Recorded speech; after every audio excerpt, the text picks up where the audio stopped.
حبايب قلب ام علاء وعلا، صباحكم فل. يلا بينا نعمل الفطار ونشوف هنعمل ايه، بس البوتاجاز يسد النفس. اول حاجه كده عايزه انضف البوتاجاز. يلا بينا ننضف البوتاجاز اللي شكله ما يفتحش النفس خالص، شكله قبر. اعمل ايه؟ معرفش ايه الدنيا اللي متبهدله قدامي دي. طبعا معرفش اشتغل ولا ايه، ده بال كده ولا اهدى الا لما انضف البوتاجاز بتاعي ده حبيبي، بس مش نظيف مش حباه. فيلا بينا ننضفه مع بعض بسرعه. طبعا انا ايدي فيه يا جماعه كل يوم، مش معنى ان هو مش نظيف اللي انا بسيبه كده ومهمله فيه، والله ابدا مش مهمله فيه خالص. هنضفه بسرعه كده عشان نبتدي نعمل فطار كده على رواق او مزاج. اهم حاجه يكون المزاج رايق يا جماعه، البال رايق والدنيا هاديه.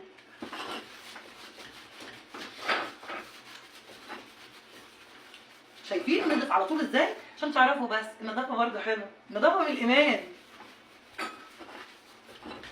ادعي لي يا بوتاجازي، مهتميه بيك ومنضفاكم